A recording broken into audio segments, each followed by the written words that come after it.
Dzień dobry and welcome to day 4 of flying at the World Gliding Championships, Task 4 Bravo, and the reason for that will become clear in a minute. If you look over my shoulder, it's 6:30 here in the evening and you can still see there's a bit of the day left, but it certainly didn't look that way right at the beginning.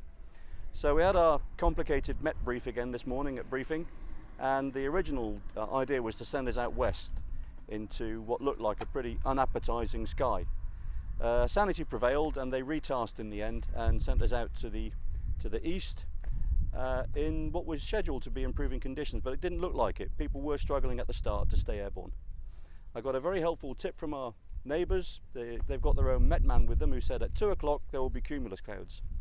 And we waited, and more or less on cue, see what I did there? The cumulus clouds started to pop to the east, and people started climbing, and then things got much better, conditions improved, and off they went. And I think most of the guys had a good romp round. But to tell you in a bit more detail about that, we've got one of the pilots who flew the task in the standard class. It's Dave Bromley. So as Werner says, the conditions were really bad to begin with. People were really struggling to maintain even the launch altitude, and quite a few people were really down quite low. As Werner says, the conditions started to get better, and once we started going down task, cumulus started popping, and we started to get some really nice climbs, and normal service had resumed. So really most of the task was fairly straightforward after the initial start.